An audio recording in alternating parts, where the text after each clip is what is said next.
You're listening to the Healing from CPTSD podcast. My name is Justin Vanderwind, and I am your host. In today's episode, I'm going to be talking about the holiday season. The year of this recording is 2021, and how to cope with it if you either have to deal with toxic family members for the holidays or you are alone for the holidays. If you haven't done so already, be sure to visit our website at healingfromcptsd.com and sign up on our email list for regular updates, a free weekly newsletter, as well as to be in line for the launch of the Healing from CPTSD course. All links will be in the description below.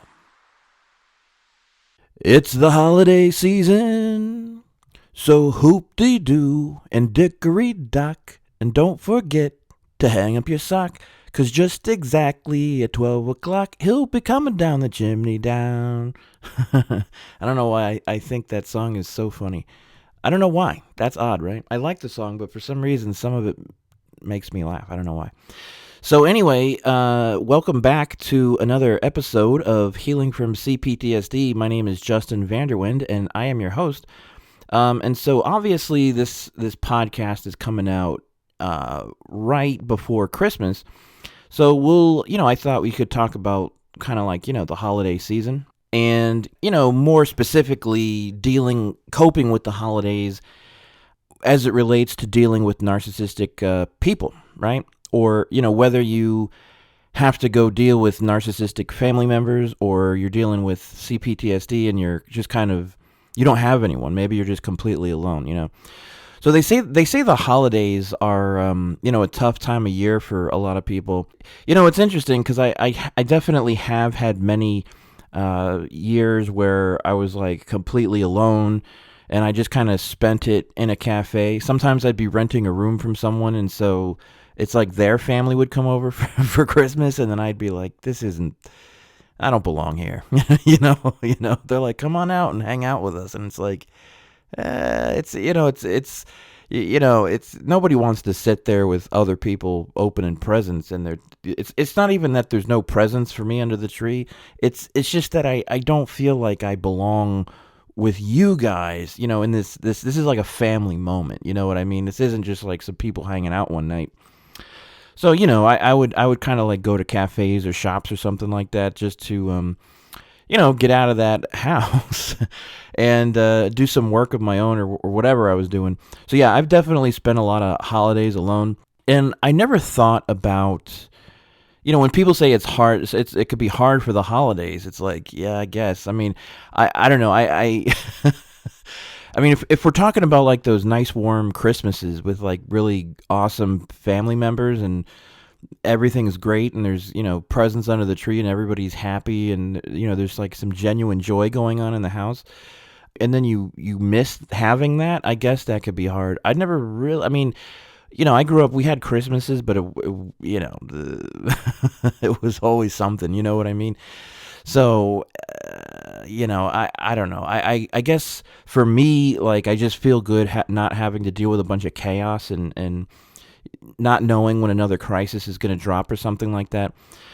So, when I've been alone, I didn't really mind it, honestly. Like, I don't personally like a lot of hullabaloo. I was depressed, but not because of the holidays, but because, you got a narcissistic mom on one hand, a dad who's like, his mom was a narcissist, and so now he's got narcissistic fleas and unresolved emotional issues that he doesn't want to deal with, and is kind of on the codependent spectrum, and is just sort of he was kind of like a sex and love addict too. So there was a lot of dysfunction going on there. It was just, and he's another one, right? Like he had all these different wives and all these different kids. So it's like, we would have to go to his house for Christmas for a few hours or something. And it's like he's got it's like he's got a whole nother family, and it's like, I'm not even sure I belong here. So I just spend so much time like wanting to get away from all the chaos that the fact that I've been alone on the holidays, it never really bothered me that much. But I could see how people would get sad or something.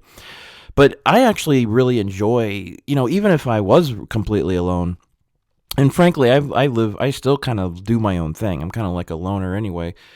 I like being able to, like, even if I was depressed, I like the holiday season because you could just go outside, you could just go for a drive, if nothing else, and see Christmas lights and really, kind of cheerful things. And maybe you take a cup of hot chocolate with you or something, put on some nice Christmas tunes or something like that.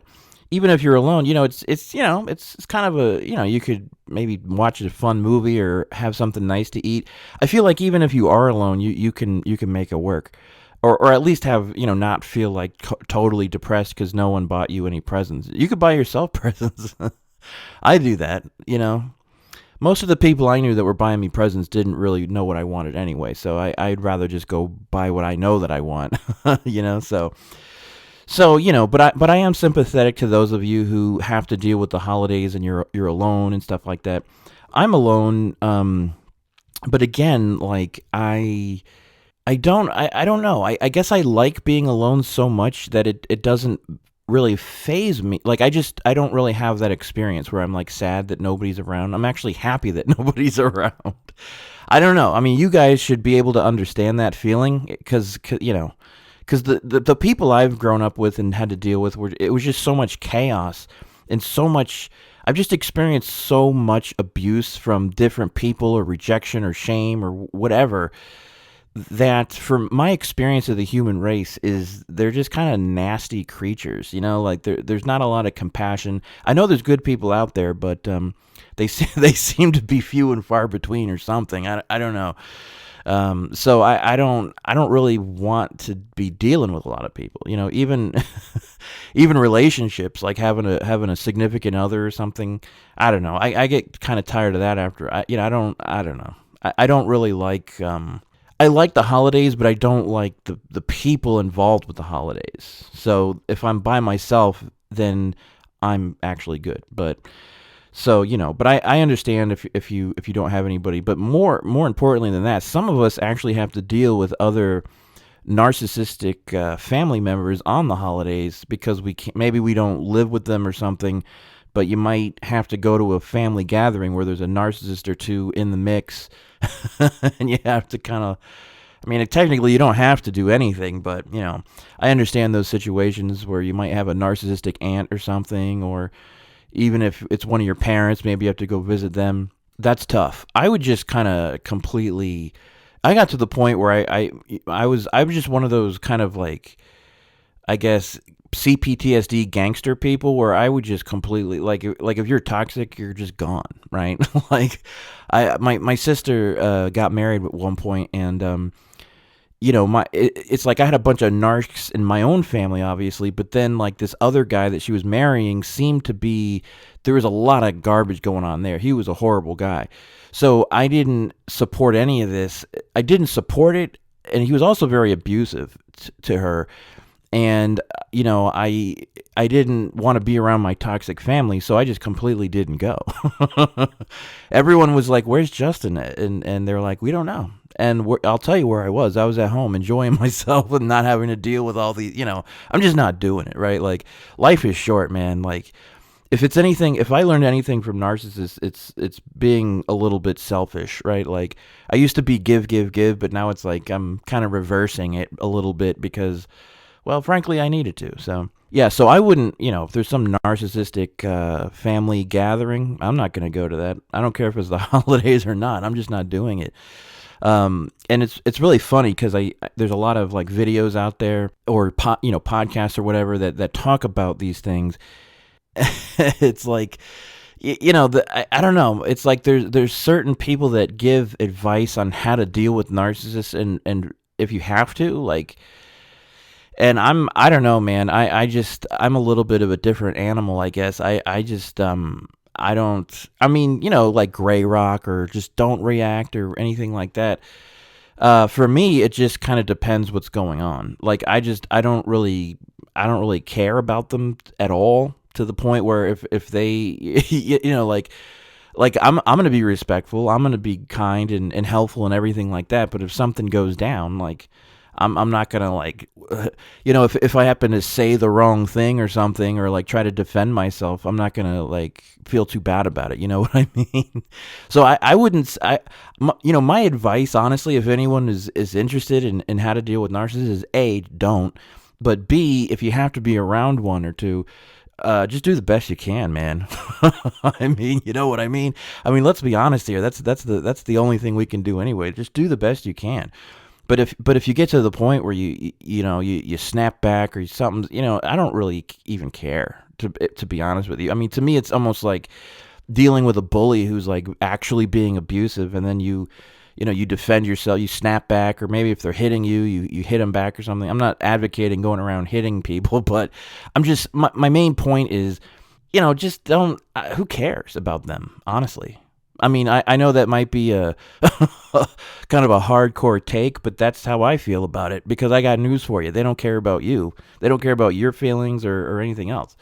My policy is very simple. I'm respectful, I'm kind, I'm helpful, I'm reasonable. We can communicate. If there's something you'd like me to do, I can do it.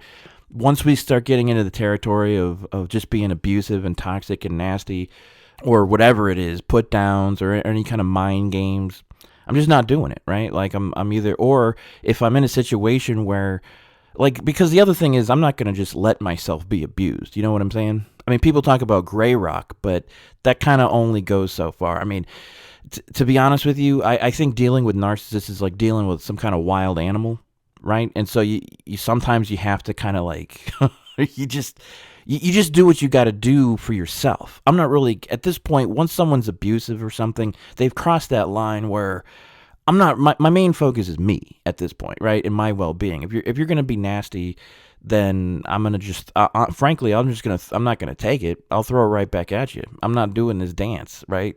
That's my policy. You may not like it, or you may not do it for yourself, but, to me, gray rock is kind of like, it can work, but sometimes it's like, am I being a doormat here for just abusive behavior? You know what I mean? So I just be respectful as I can, and if somebody throws some crap at me, like, I just throw it right back at them, because it's their crap and I'm throwing it back. If you don't want crap thrown at you, don't throw it at the other person to begin with. So that's my style. I don't care about these people, these narcissists. Like, I mean, I consider them some of the worst people on the face of this planet, right? Like, I almost put them in the category of like murderers or rapists, or because they are abusers. I mean, if you've grown up with a narcissistic parent or something, I mean, you didn't just go through abuse. You went through years of emotional and psychological torture that most people can't even imagine. And then they smear campaigned you and scapegoated you. Nobody helped you. Everyone thought you were a bad, terrible person. So there came a point where I was like, it's almost like, you ever see that movie? What's that movie with Michael Douglas where he's like, he's in traffic and he just one day just has enough, and he's like, I'm he just gets out of his car and they're like, where are you going? And it's like, I'm going home. Like there comes a point where you just kind of stop taking the crap. Obviously, he went kind of like extreme there. I'm not saying you should do any of that, but there is a part of me that kind of got to that point inside me where I was like, I'm just not playing. I'm not dealing with narcissistic people. If you're going to do that, and that's the other thing, I'll just leave,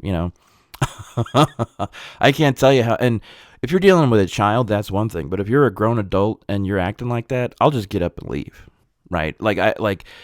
Believe me, I've engaged with people so many times, and it just ends up throughout my life, and it just ends up in a cycle that never ends, right? And so I eventually learned it's like the only way to win is not to play, right? So if you're going to do that, if you're going to be nasty or try to start a conflict, I'll just leave.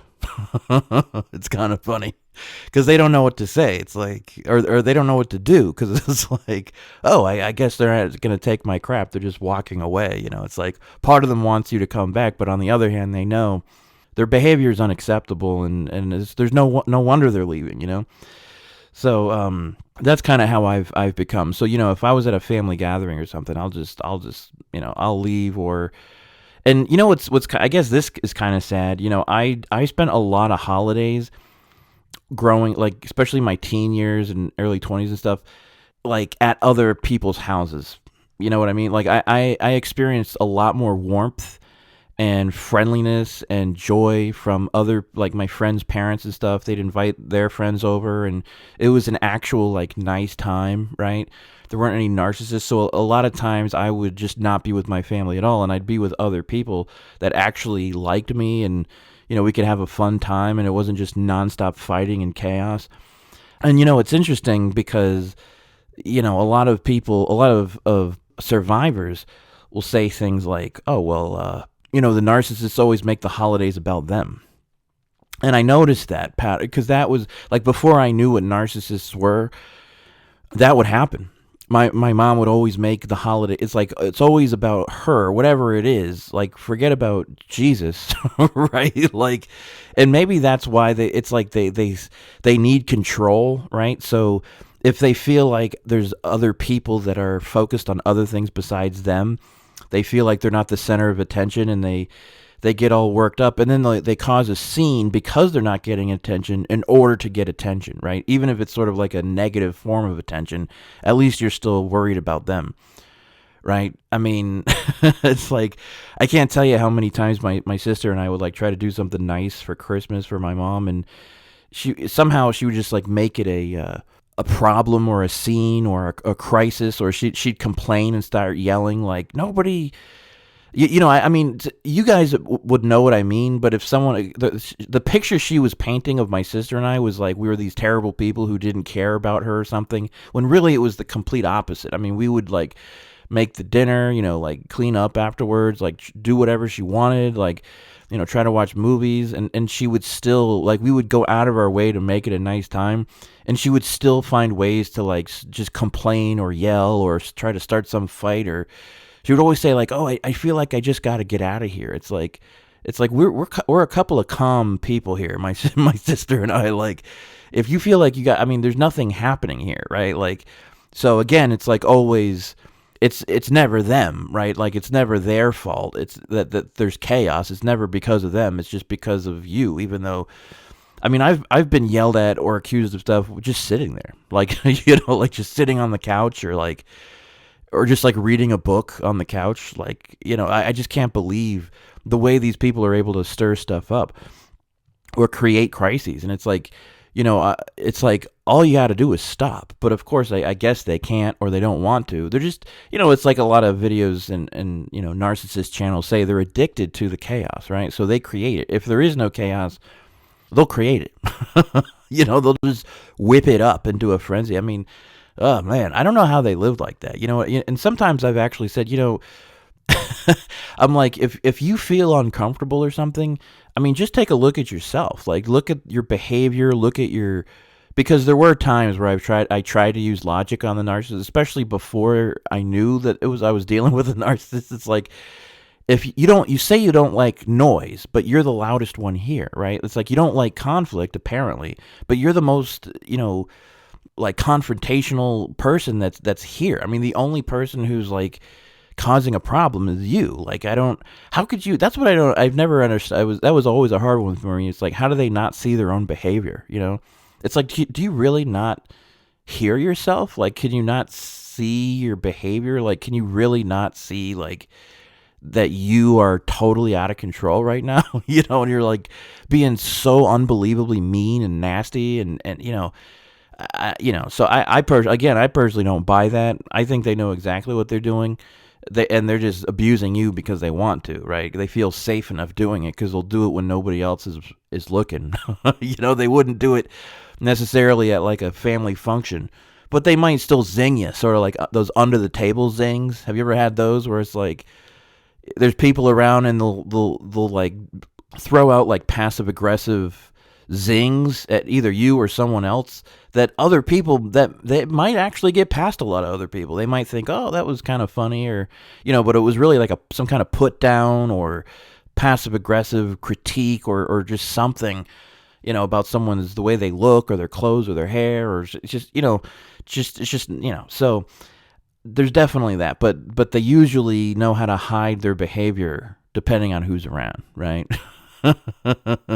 But it's interesting if you're in a family situation where like you've been scapegoated to the people there, right? The other family members by the narcissist, and the narcissist is also there. Because so the narcissist will has enough consciousness to say, oh, I'll just. They already think this person's like a criminal or a piece of garbage or something, or really abusive or crazy. So I don't need to really stir anything up here because my job's already done. I've already talked to them on the phone for hours over the year. So by the time we get to the holidays, it's like, they're gonna have their own judgments and criticisms of this person without me having to do anything at all. And that's again like another way to control the narrative or to control the situation. Man, what a horrible life, huh? I laugh a lot because I've had to gain a sense of humor through all this stuff. I have a sense of humor naturally anyway, but because I grew up with narcissistic abuse and all the insanity, it kind of became a little bit warped, you know? So I'll laugh at things that other people might not think is funny, but I guess you got to just see the humor in everything in order to make it through this life, right? If you're alone, and you're depressed about it, I'm with you. My heart is with you. I'm sure a lot of you probably are kind of like me, where some of you probably like to be alone too. I'd rather be alone than dealing with a bunch of chaos and abusive, toxic stuff that never ends, right? But I know some people really would like a significant other or maybe some family, some loving family and stuff like that. And, there has been times where I've wondered, man, am I going to be like this for the rest of my life, right? Am I just going to end up like an old hermit?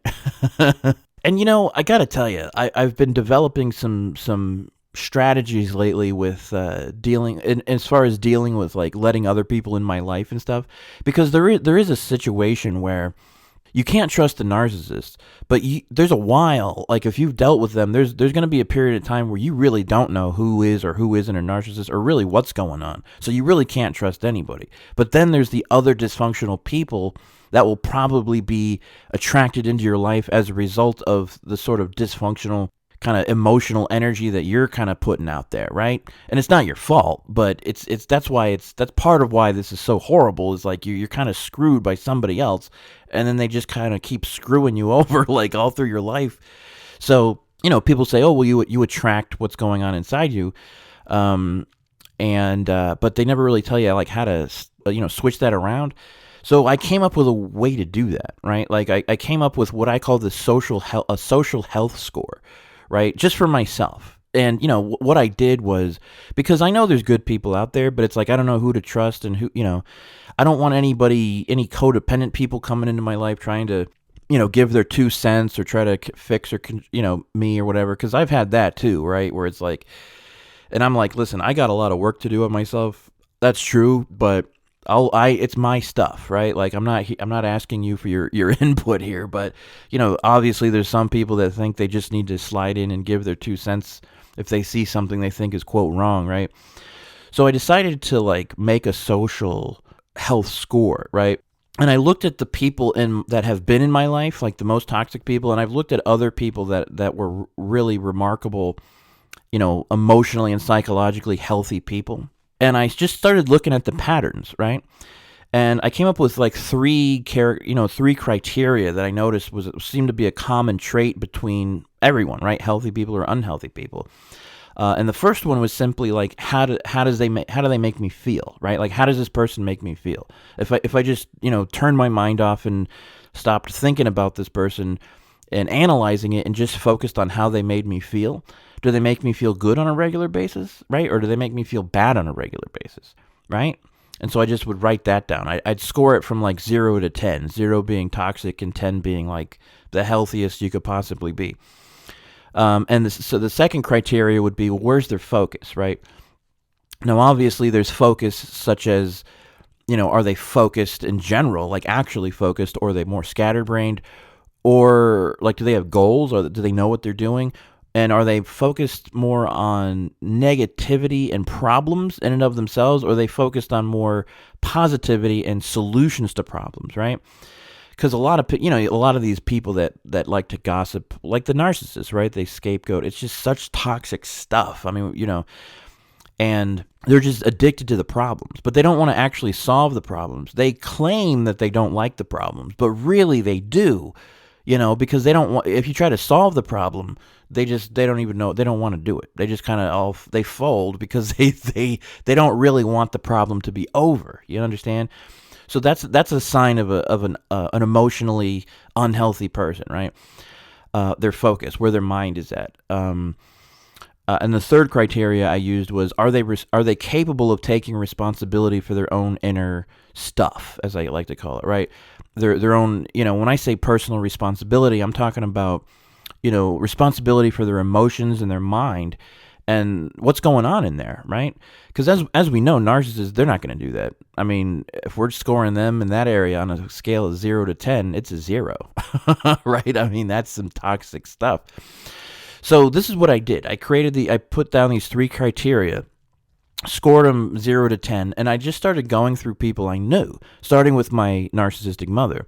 How do they make me feel? Horrible, 0. Where's the focus? Focused or scattered? Scattered. Positive or negative? Really negative, right? Are they focused on problems or solving problems? Problems. 0. Are they capable of taking care of their own personal, emotional, and psychological issues? No. 0. So the score was 0. I averaged the 3 scores, and that's kind of my social health score for that person, just for my own, just for me. And so I was like, wow, that's a toxic, I call them toxic crusaders, because they're toxic, but they're on a toxic crusade, right?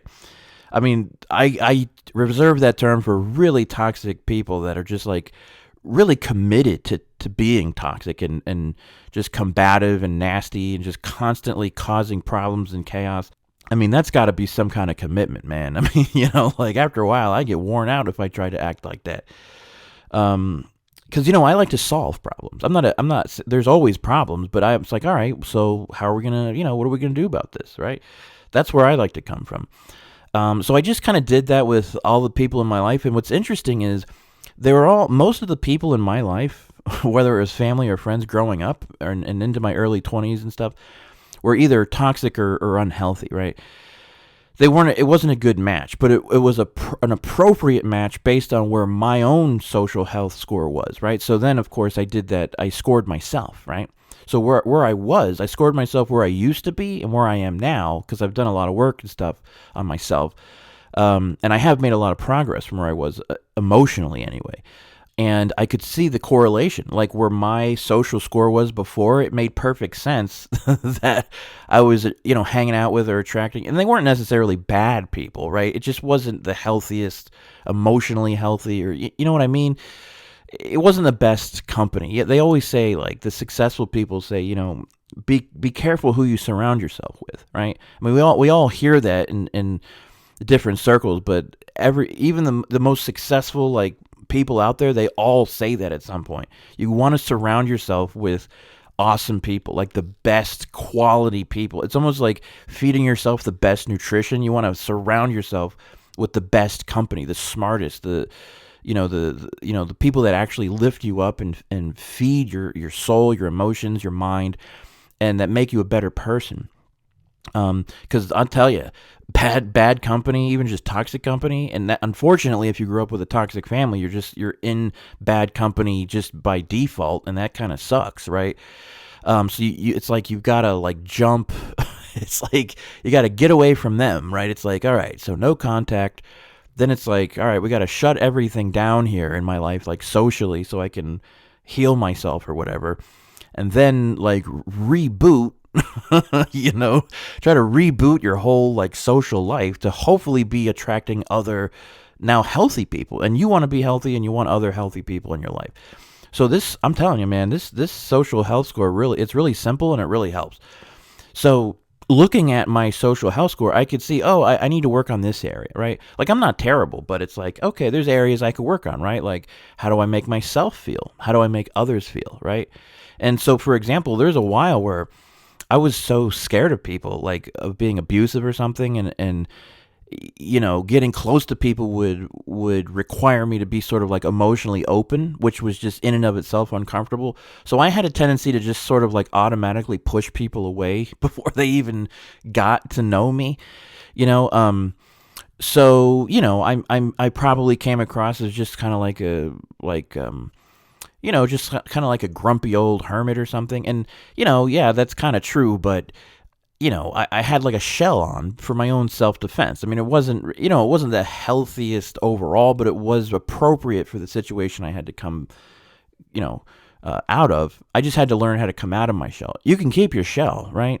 But you can come out of it too. Like you can come in, go out, That's ideally where we want to be. A lot of us are just stuck inside the shell. We don't even know how to come out. Um, when I found that when you raise your score, you start attracting other healthier people that just naturally make you feel better, right? So you could do this. I mean, if you want, you could write this down or something and just kind of do it with yourself, and you'll be like, oh, wow, interesting. Like, just how do they make me feel, right? It's because we always obsess about all the little things people say or do, or was I right, or were they wrong, or is it me, or is it them, or were they really, but if you just kind of calm all that down for a minute and just focus on how they make you feel, you'll know. Like, you know. Right? Your feelings don't lie. It'll tell you, like, if this is a good situation or not. And if someone's really a good match for you, and I'm not just talking like intimate relationships here, I'm just talking friendships, business relationships, all across all relationships ideally should be healthy and harmonious. Otherwise, you obviously you can have toxic situations at work or like at home, anywhere. So, I did this for myself, and I was like, okay, because now I can start kind of screening people before I let them close into my life. And I can kind of see, how they make me feel, where their focus is, like, and if they're able to take responsibility for if they're actively doing it, right? So if you look at someone like Tony Robbins, or just look at those, like, just incredible people in the world, whether they're like a success coach or just some really, like a really high quality, really like exemplary example of like a human being from the human race, and you kind of go through this little score system with them, you'll see they're pretty high. But the truth is, that's what personal growth is all about. I mean, if you have a low score, by the way, like, don't feel bad about it, right? Like, we all come from a toxic place anyway. So, but you can work on yourself. You can. And when you do that, by the way, you'll feel better. You'll feel better whether there's other people around or not. So this is helpful, but it seems like a tangent maybe, but I promise it ties into the holidays here and being alone, right? Because when you do this and you start like working on yourself, like making it, because how about our vicious inner critic, right? We're constantly making ourselves feel bad, right? Now, it's not our fault, but it's happening on the inside. Maybe we don't take care of ourselves physically. Maybe we're so depressed we can't stop eating Dunkin' Donuts and, like Krispy Kreme and ordering those pizzas. I get it. Believe me, I have definitely used food to, comfort myself over the years. Never got into like hard drugs or whatever, or serious alcohol abuse, but food was my thing, So I get it, especially around the holidays because there's pie everywhere, fudge, everything, right? So yeah. But obviously you got to be careful. Like if you're not taking care of yourself physically, it's a sign that you don't love yourself enough. Believe it or not, right? It's kind of interesting. Like if you loved your child and you want the best for them nutrition wise, you're going to make sure they're not just eating a bunch of garbage. You want to make sure they're getting healthy food. So the same applies to you. It's not just a good idea to eat healthy. If you love yourself, like if you value yourself, you'll make sure you're getting good nutrition, right? And the proper nutrition, because you'll that alone, it's like, I really like the whole nutrition thing because it's good for you. You'll feel better just biologically, but you'll also feel better almost emotionally because it's like, oh, I'm taking care of myself. Like I'm, making sure I'm not just drinking Pepsi and eating a bunch of chips. I'm getting the proper nutrition, and you feel better overall. So it's like if you have trouble with making yourself feel bad, you could always like start with your food, honestly, right? Like if you don't know where to start with healing or changing your life, food is like the best because it's easy. We all know how to do it. I mean, it may not be easy like discipline wise, but you know how to do it. I mean, you can go to the grocery store, you know what healthy food is, and you can learn how to cook simple healthy foods and try to, maybe you need to lose a little weight or something, or just, little things like that. All that will add up to make, helping you feel better. So my point is, when you're doing all these things and maybe you start like making some goals for yourself and, achieving them, you're a little more focused. And maybe if you catch yourself like, having some bad thoughts about yourself or putting yourself down or something, you could maybe try to catch those thoughts and just say, you know what? No, like, I'm not going to do this to myself anymore. I'm not putting myself down. I've been through enough. And maybe try to say some nice things about your own self, right? Like just try to, just try to almost try to be like the way a loving mother or a loving protective father would be towards their child. Just kind of try to do that for yourself in your own mind, right? And that will, counter your inner critic, and you'll also feel a little bit better. So my point is, as this, relates to the holidays, is the more you do this, like the more you work on yourself a little bit and just making yourself feel better, take care of yourself, love yourself, and all that kind of stuff, you'll start to attract other healthy people, and you'll be able to screen people easier too, right? It's like, oh, this isn't a healthy situation. It doesn't. Now, when I say healthy, I want you to know I'm not trying to judge people and call them bad or whatever. But there's people that just actively choose to do unhealthy things, be in unhealthy situations, drugs, alcohol, abusive relationships. It's not a healthy situation for you or for anyone else. So, if you want healthy, good relationships, you can get them, right? So you don't necessarily have to be alone for the rest of your life if you learn to love yourself and grow, like kind of like with this social health little score system I just came up with it, right? You don't have to like do it if you don't want to, but I just found it was like really simple and kind of helpful, and gave me a kind of a gauge. Like it kind of helped me to quantify my emotional self, kind of like, so. And then you can kind of like raise your score, and then you just don't allow. Then you'll just get better at spotting toxic people or unhealthy people or abusive or whatever, and you just won't even go there, right? You won't, you want to be around people that respect you more, people that actually value you, and healthy people. Emotionally, psychologically, people that work on themselves, people that aren't just there to tear you down all the time, they're very real. And we can go find them. I've seen them. And those are the people we want to open up to, right? You know what I mean? So it really is a good idea to kind of close down around toxic people. We just haven't learned, right? We never knew any different, a lot of us, how to open up or how to be in a place where we were sort of safe on an emotional level, to be vulnerable without being, attacked or put down or just kind of emotionally torn to shreds or something. We just didn't know like who was going to do that, who wasn't going to do that. But there are safe, healthy people where you can do that. So but you got to start with you, right? So you be the first healthy, safe person in your life. Be safe. Make yourself feel safe, right? Make yourself feel seen and heard and loved. It's got to start with you. And then once you do that, you'll feel good, and you'll start attracting other people into your life that are sort of at a higher, caliber as far as emotional and psychological health is concerned. And you can actually have not only open relationships, like I don't mean that like in a sexual way. I mean like emotionally vulnerable, authentic, genuine relationships with healthy communication and, real healthy friends, or a loved one, or or whatever. That's possible. So if you're wondering, if you're feeling bad because you don't know, it's like, because those of us with CPTSD, it's like, oh man, I'm alone. Like I'm completely alone. A lot of us are completely alone. And then you worry about like, how am I ever going to, because our experiences with with being social with people, they haven't always gone very well. So we do need a little like reconditioning. But we can do it. You can do it. You don't have to do it, but you can do it. And, listening to this and, just being around other people who understand narcissistic abuse and CPTSD and, just doing anything to work on yourself. Obviously I'll have this course coming out here pretty soon, but there's other things out there. Just anything that's helpful for you, is sort of a bonus for you. You add that to your life and you're bettering yourself.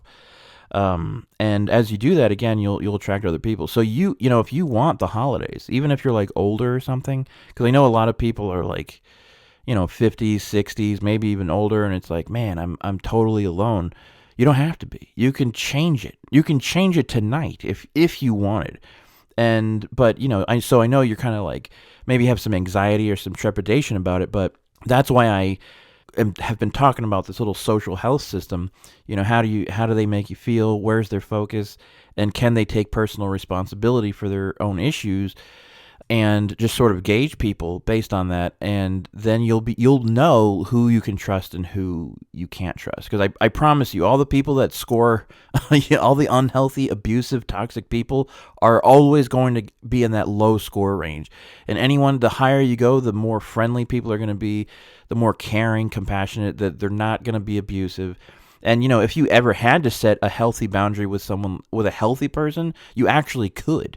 Right? Without it, if you had to, again, like if you tried to set a healthy boundary with like an abusive person or a narcissist, obviously they see that as like World War III or something, like you just attacked it's like, and it's like they think it's all about themselves. So a lot of us didn't know how to really set healthy boundaries but the truth is they're not going to work. Even if you know how to set healthy boundaries, it's not going to work on toxic people. That's why they say ultimately you just got to get them out of your life for your ultimate, and ideal well-being and health. So yeah, if you're alone on the holidays, don't worry. By the way, you guys know like animals. I don't know. This might sound kind of dumb, but animals. Obviously a lot of us like animals. We all know about animals, but some people may not really realize that a cat or a dog like really can be like a source of therapy for you, especially if you're in a position where you don't feel like you can be around anyone, or even a therapist, right? Like maybe you don't even feel comfortable doing that. There's animals that really are very healing for you to be around, and obviously they have animals that are actually trained to do stuff like that, like be more like support animals and stuff like that. So, I mean, I know it sounds like maybe common sense or like, duh, I know about that, but really like they can be really helpful for you because, like, as we all know, like the love of a dog, for example, is pretty close to unconditional as far as I'm concerned. They're always happy to see you, right? Like, it's weird when a human being should have to strive to have the kind of love that a dog has, like most of us aren't even coming close to the kind of warmth and compassion that a dog can give you. So that can be really therapeutic, Anyway, yeah, I mean, you're definitely, you don't have to be alone, right? Like that isolation that you do, because believe me, I've done that. You don't have to stay there. And you can get to a place where you're around healthy, happy people, and you can have the life. Like if you wrote down what kind of life you actually do want, you can get it, right? Even if you think your life is over and you're all washed up and like it's all over, it's not. It's not. It's only over when it's, when you're dead. And even then, who knows if I believe you go on anyway, but you can, it doesn't matter, right? Like how old you are or what you've been through, you can start fresh now. You could do whatever you want. Your mind is more powerful than you could possibly believe, which is a big reason why the narcissist had to kind of like, tear you down so much and break you down, because they didn't, they were so insecure that a part of them knew, like anyone in their right mind, like anyone with a good, healthy self-esteem and stuff, they just wouldn't put up with this stuff. So they had to tear you down so that you would put up with it, right? So you've been through a lot. Don't worry. You're not alone. And there's tools, there's help, there's more and more awareness coming out every day. You can feel better. Start with yourself, making yourself feel better. Good food, happy things. That's why I like the lights, the Christmas lights. To me, the lights are just, I don't know, it's like there's something about light that's just kind of reminds me of spirit, right? Like it's just something like kind of spiritual about light in and of itself or something. Like just lights just make me feel a little bit better, so I don't know, like if nothing else, maybe go for a ride, see like some Christmas lights or something, So anyway, if you celebrate Christmas, have a Merry Christmas if you can. If you got to deal with something that you don't want to deal with, just hang in there, do the best you can. Believe me, I know what it's like. And if you don't want to go, by the way, like you got that feeling in your stomach, like, man, I really don't want to go to this. I don't know. Maybe you could start honoring your inner self, right? Like your inner voice. Maybe it means you don't go to somebody's, party. And it's, if you chose to do that, it's not your fault because you didn't do anything wrong, right? It's the other person who, sometimes it really is the other person's fault. So, maybe this Christmas or this holiday season, you can start to give yourself the gift of, self-validation and self-worth and, not letting yourself be treated like garbage by anybody, honestly. No one should treat you like that. And if they're trying to do it, just, you could stand up for yourself enough to just not even tolerate it and just get out of there, right? You could just leave, right? You don't even have to be around it. If you don't celebrate Christmas, happy holidays, because I know we got New Year's. I'm still working away on this course and other things. I'm starting to have more. I should have more content coming out as far as videos and even blog posts and stuff like that. So, yeah, you guys have a good holiday, Merry Christmas if that's what you do, and I'll see you in the next video. Take care.